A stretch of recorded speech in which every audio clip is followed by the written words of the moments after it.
Self-care. It's such a deep, layered word, and for me, it's really become the process of getting to know yourself, showing up for yourself over and over again.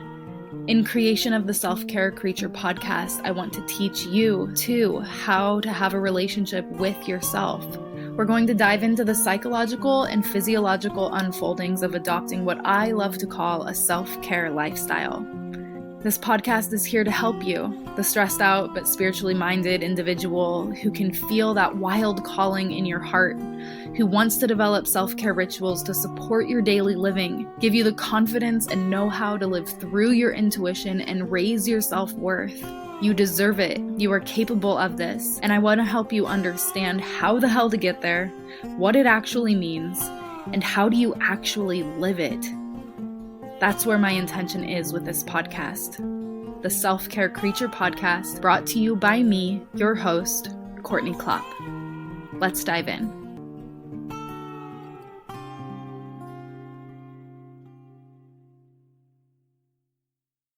Hello, curious creatures of the world, and Happy New Year. We are now in 2025, if you can believe it. The jetpack future, if you will. It's fun to think about, for me, it's fun to think about the future of this as we thought it would be when I was a kid in the 90s, and then even to take it further into what the collective they/we thought the future might look like this year when my grandma was growing up, like in 1953 when she got married or something like this. Yes, so just wild to think that we are here. And I turned 35 this year, and it is officially 35 years since 1990. I was just having that conversation with my grandma last night. And I have to admit that I am just completely caught up in the nostalgia of life and this in between and just the reflection and so much. So this month, I'm going to be talking about that. I'm going to be talking about the art of intentional living, as well as this transition into the new year.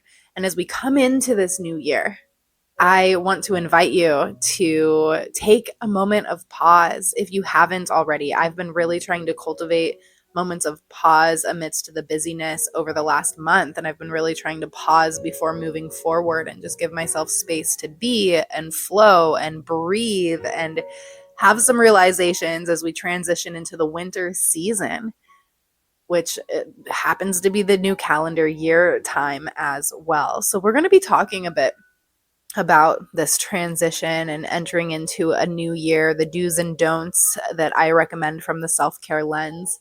But first, I just want to take a couple moments to give some announcements. I just hosted my first Dark Moon ceremony with Natalie Go of Fractal Soundscapes in person at the Bow Sanctuary last Friday on the 3rd.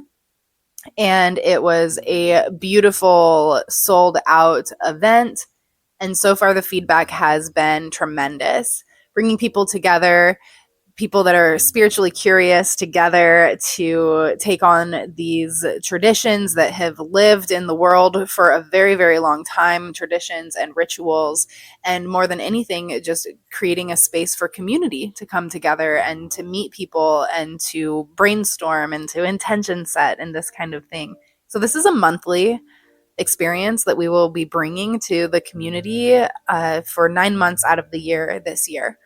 Monthly, almost monthly. So the next one is coming up in February. Just want to put a seed in your ear about that, me and my language, a seed in your ear, and say, sign up if you are interested in that at all. Considering it sold out this time, I would recommend checking it out and putting that on your calendar in advance.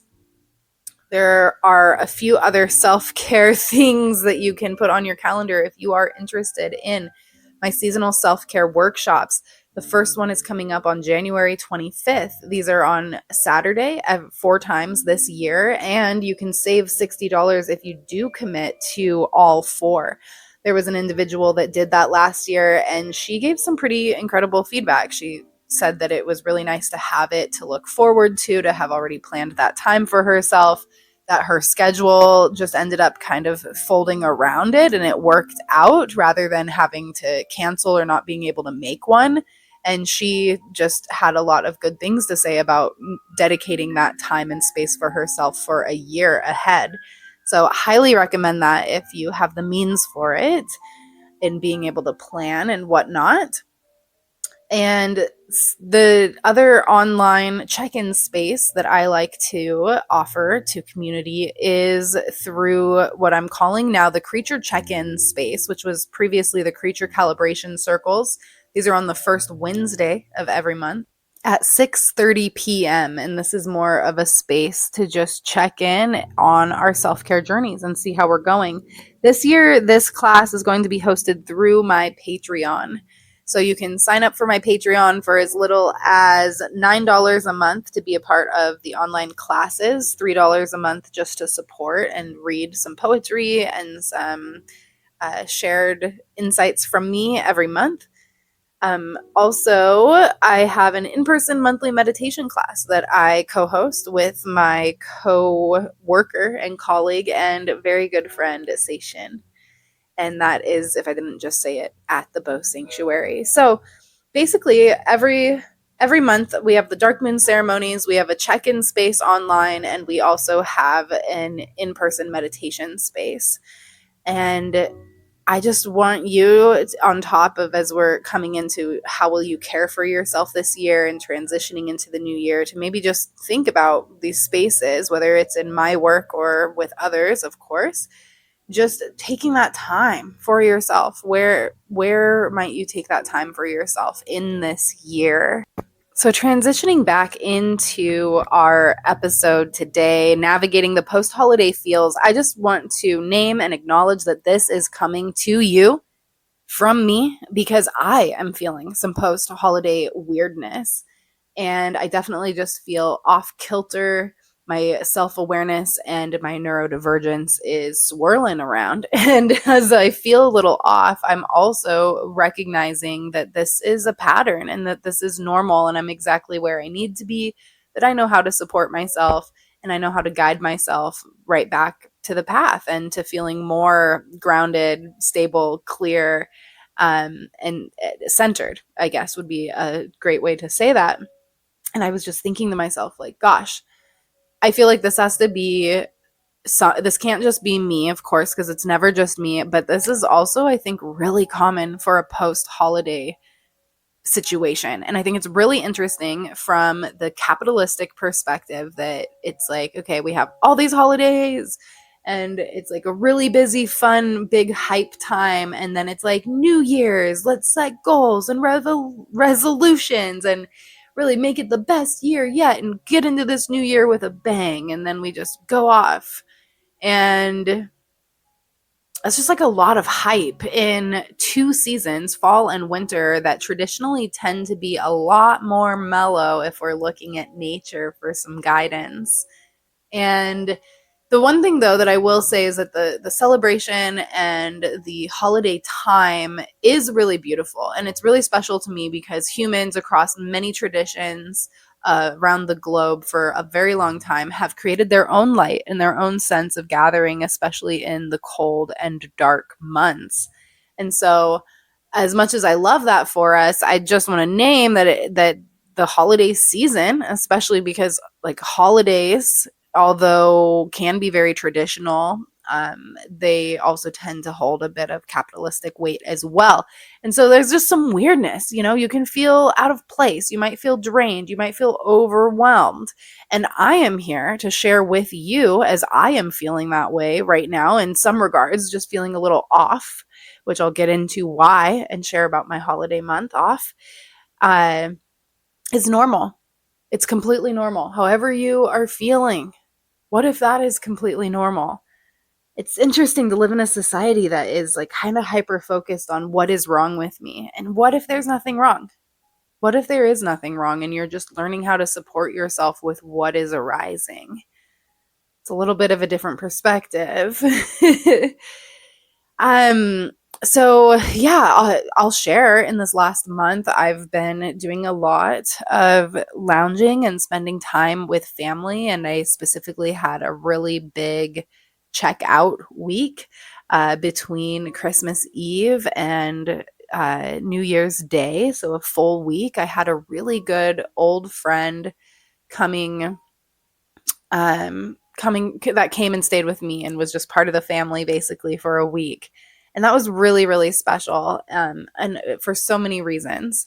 And I say a good old friend, but I've actually only known this person for about 4 years or so, not much more than that. And we actually hadn't seen each other in about 2.5 years, and they are a bit younger than me and definitely in a bit more of a travel lifestyle, which if you know me, you know that that is very much like the like my I have like a travel bug soul or heart. I love traveling, and I at that one time in my life I did drop everything I knew to travel through Mexico and Central America for an extended period of time. And I can't believe that was almost a decade ago. And I've found myself recently really missing travel and also feeling so content and purposeful with where I'm at, and knowing that I'm here in this place and time doing this chapter of my life with a lot of intention and a lot of purpose. And so it's bringing up some interesting feelings for me, like this nostalgia, like deep, deep, deep nostalgia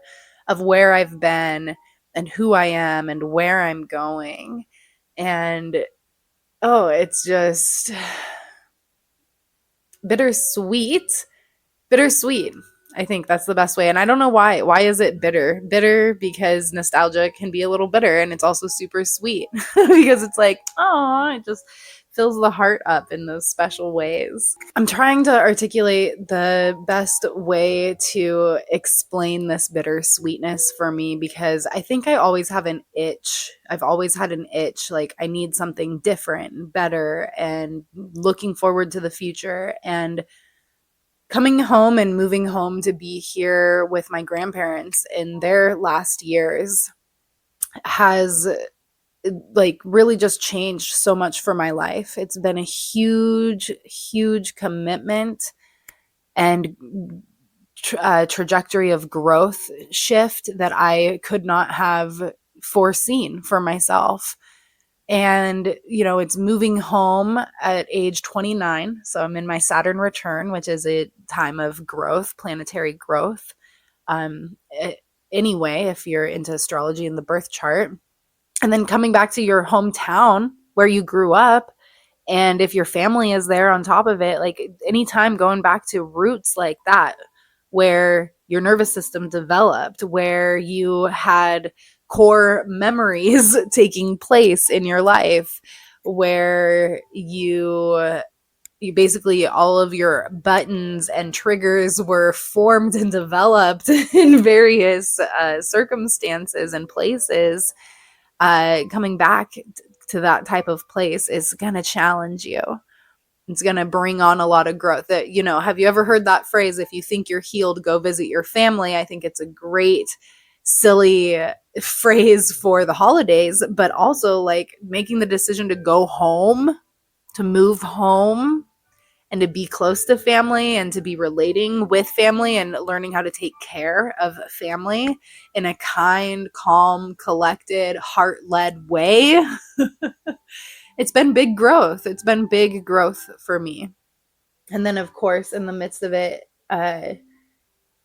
there's just been so many, it's just life, right? There's so many extra things that come up that you could never put a finger on. And knowing that I'm a person that in general at my core I just feel a little unsettled, and I've been working really hard in my life to find that feeling of settled.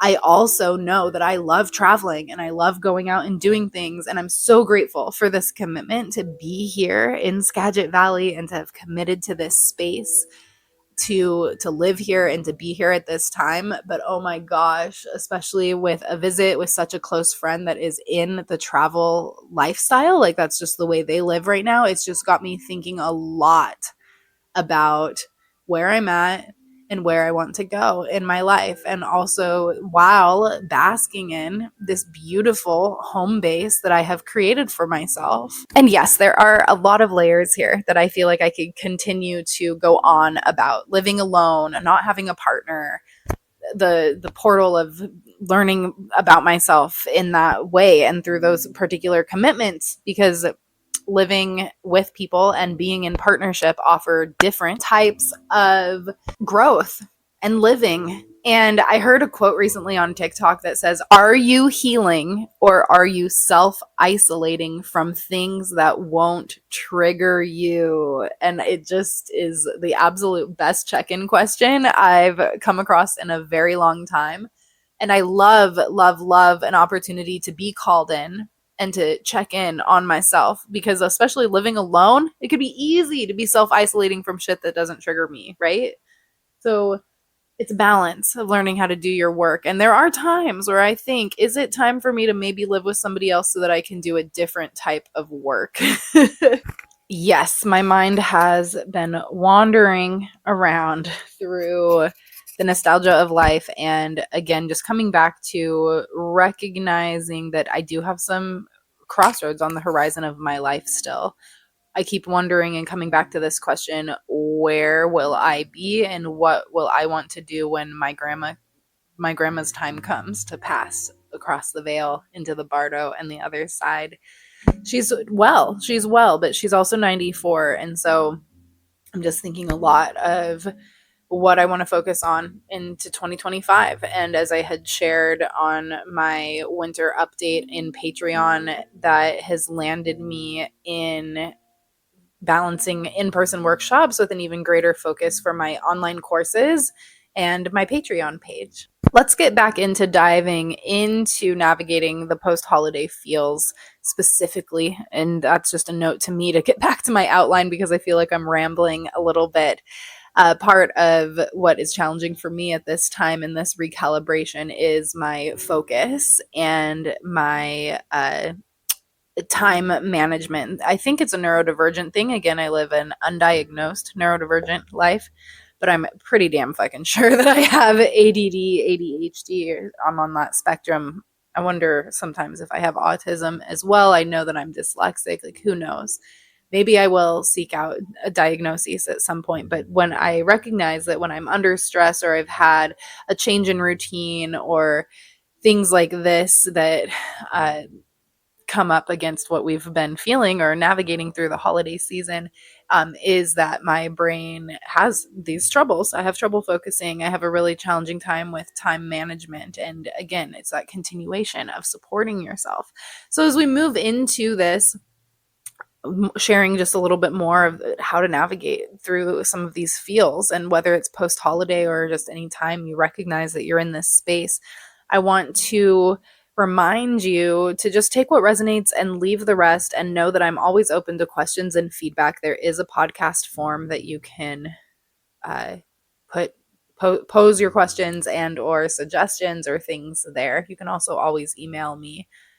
So let's just talk about some of the reasons why we might feel off, if it's not obvious. Okay, so first of all, there's overindulgence. There's eating lots of sugar. There's drinking in excess, changes to our regular routines, whether that be sleep or exercise or visiting with people. There's just so much shift and change that happens, particularly in November and December, part in the westernized world.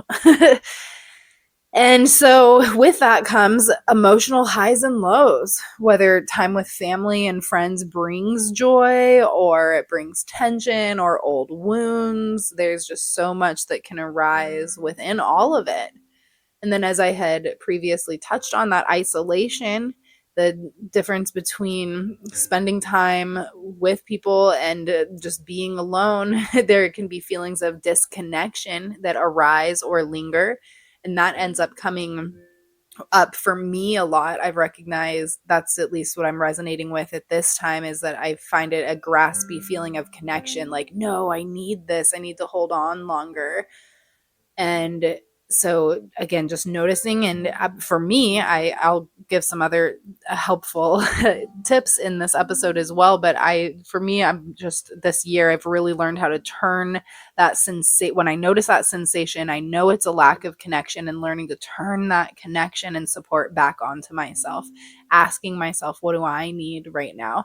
And giving myself space to do, to not, I'm not just flipping a switch and jumping into 2025 and I'm back on my sleep game, I'm back on my exercise routine. It's like, no, I've been out of my routine doing all this other stuff for the last 2 months, especially the last 1 month, and I am going to give myself time to come back to my baseline, because I feel that I'm off my baseline, and I also can't just flip that switch. Like, I know that I'm going to be in a weird limbo for a little bit, okay? And I need to accept that and learn how to support myself through it, and know that there's nothing wrong with me in this space. I'm just transitioning. That's it. I'm figuring it out right now. And it's an ever shifting process of learning how to support yourself and how to figure it out. And that's beautiful.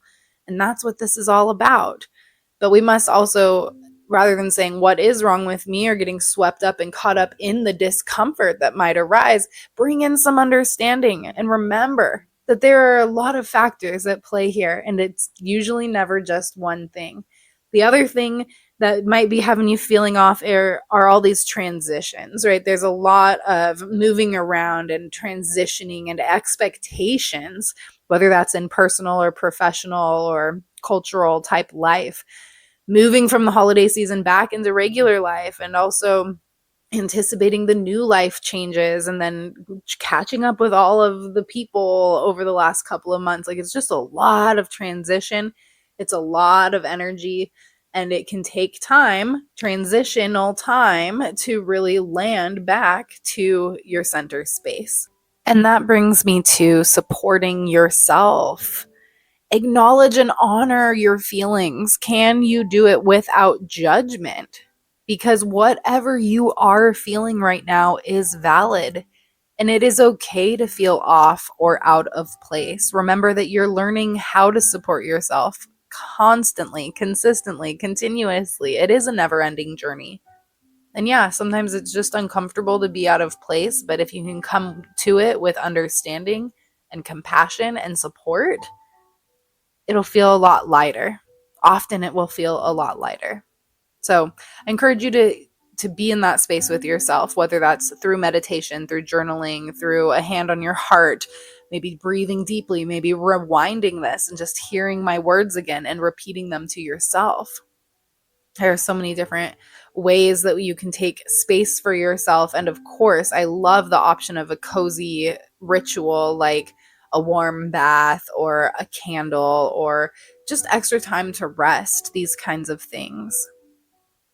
It's also important to find connection, even though we may have had a lot of it. Of course, this takes some discernment, right? Really discerning what do you need, but possibly actually finding some connection and not just saying, okay, holidays are over, it's a new year, I'm focusing on myself, like, and forcing some sort of disconnect. Like, we need connection. First of all, we're human beings. We are wired for connection. And it also might help to just have a little bit of some connection points to help taper out from all of this wild uproar and various factors that may have arisen during the last couple of months. So that might look like just reaching out to a friend for a quick check-in or a chat. You can, of course, always join an online group or just whatever kind of threads like that, people with shared interests, looking for spaces in your community.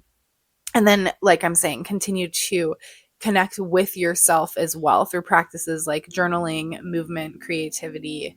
Go to a yoga class, get out into the community setting, take a walk in nature, like, all these various things. Maybe even make a list of ways that you like to find connection. And then, of course, supporting your body is going to be really important and really big. And I always come back to the WELLSELF checklist for this. And you can download my Shift Your Shit guide for ways to start checking in and building support systems to take care of your physical body. But of course, this comes with just the basics. This is what I call the basics of self-care, which each pillar of that can take time to get to learn. So if you're unfamiliar with any of these, take the time. My Well Self course goes in depth about all of this, and it's designed to be the course, the tool, the foundation for you to lean into. So proper hydration. Are you hydrating properly? Do you know how to? Do you know what that means? Nourishing meals, very gentle movement, prioritizing sleep, giving yourself permission to slow down. Because typically, what is going on in the body, specifically at this time, is a type of detox. It's probably a gentle detox, or maybe a little more intense. We'll see. Or maybe you're purposefully actually doing a cleanse or a detox. It is January after all. But taking a break, whether it's an intentional break or just a lessening of the amount that you've been indulging in over the last couple months, it can create a gentle detox in the body because you're not consuming as much. And so just really supporting your body with the previously mentioned things as you're moving through this state and coming back to your own baseline on your physical level can be a good idea. And of course, like I said, I'm such a sweet, sappy soul for the reflection and the nostalgia and looking ahead. God damn, I love to look ahead. And I really just love looking around at life. I really get stuck on looking at the past too, and just like such beautiful moments. Because hindsight's always 2022, so it's like I like to reflect on almost like watching the movie of my life. But there's so much reflection, talking about reflection during this time of year. And I say this with a grain of salt because I used to be a person that at one time in my life, I loved resolutions, I loved goals and all of this, and I was all about it. And then typically, statistically, I was one of those people that also couldn't and didn't follow through with my resolutions. And that's when I started switching to words and just having words for my resolutions. And one of those years were that my words were, what is it, like water, food, rest, and movement. And that is how the self-care pillars actually became formed. I kind of forgot about this. I'm just remembering this as I'm talking about it. But the self-care pillars were formed after I had spent an entire year moving with just those four words. I'm staring across my room right now in my studio space at home, where I have a vision board that has a vision board, important things, reminders on it. And it actually has these four words: mindset, nourishment, movement, rest. And so that's what those original four, the water, food, rest, move, turned into to be the pillars for the Well Self course and for the foundations of self-care. And so sometimes just holding simple things can be good. And intention setting is what I've really like to get into, like just having intentions and seeing, because where your intention goes, energy flows, right? But the ego, this is what my therapist taught me, is that the ego loves a plan. Our ego, the ego side of our mind, the things that we identify to that make us feel important, that give us purpose. Like, we like to have a plan and we want to be able to stick to it.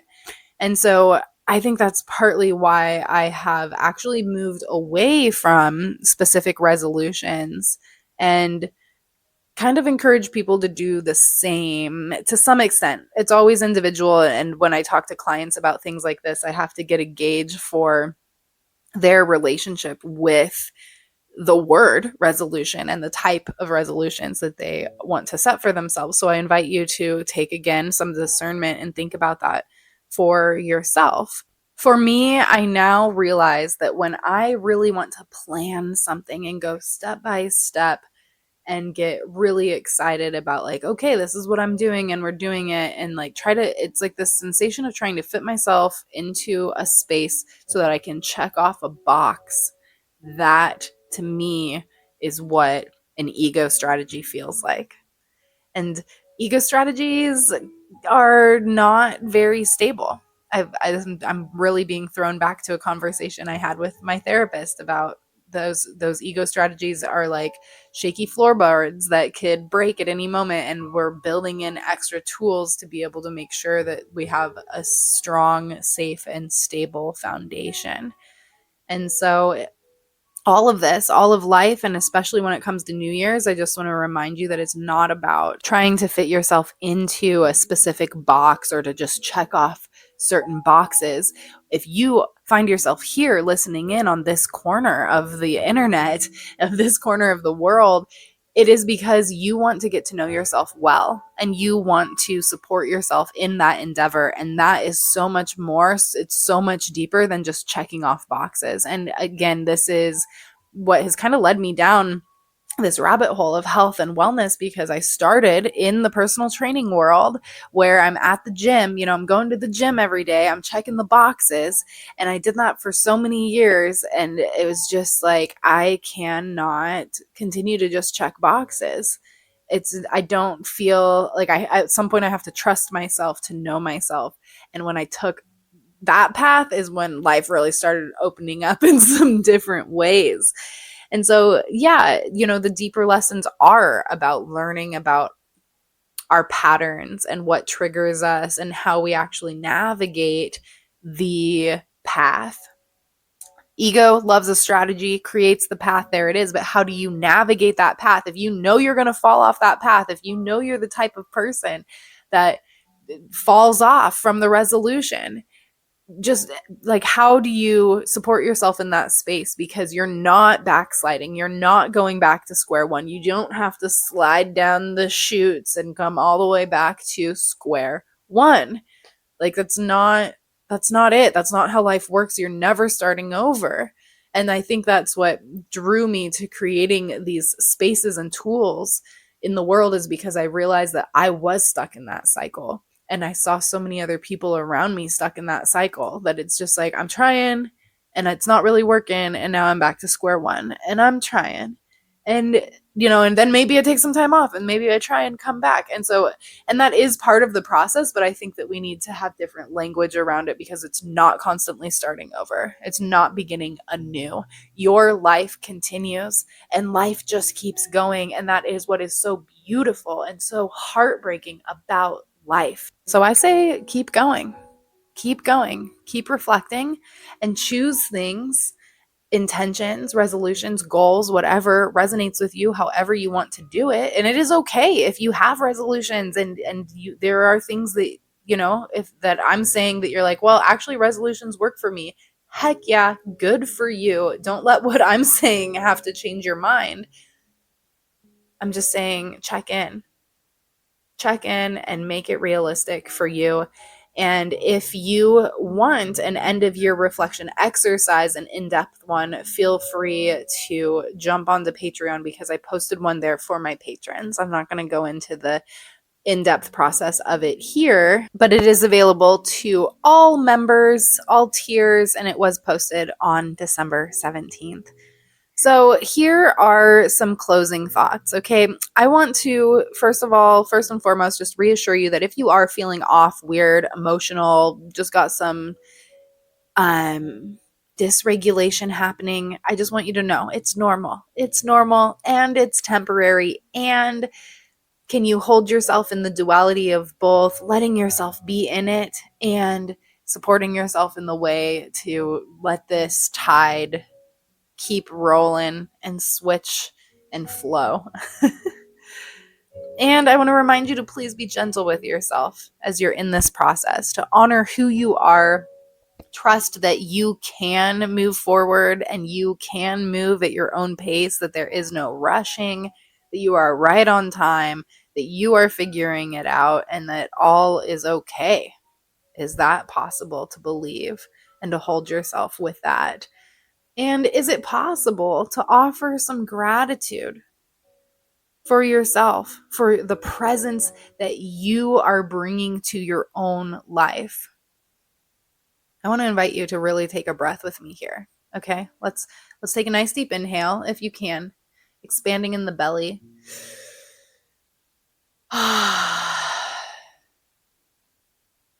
You are creating presence in your own life.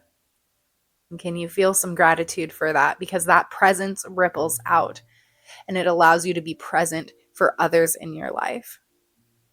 And it allows you to find those small ways to care for yourself and allows you to find those small ways to be able to care for others. This isn't just about you. It's always the ebb and the flow. Thank you so much for tuning in and for listening today. I cannot thank you enough. I never can. It is constantly surreal for me to think that you are allowing me 30, 40, 60 minutes of your time to be in your ear and just listen in. So thank you. Thank you so much for that. And check out anything that you would like of these things that I have out here in the world to help you know yourself better. Please let me know how this resonated with you. You can always take a screenshot, share about it on social media if that resonates. It's like a digital word of mouth version, or just tell your friends and family. Of course, there's bi-weekly emails that you can get that have tangible self-care tips.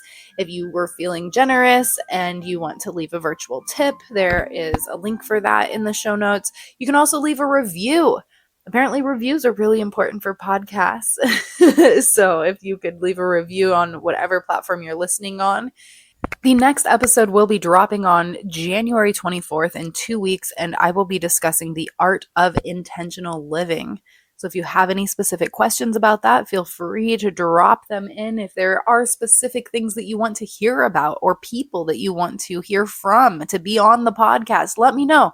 What are your thoughts and feels? The podcast form is there for a reason. Please be sure to fill it out if you feel something bubbling up for you. You can also go back to episode 18 and listen to the episode of The Art of Being Unbothered. I feel like that's a great companion episode to The Art of Intentional Living. Well, for now, creatures, I just want to say thank you. Thank you so very much for taking care of yourself.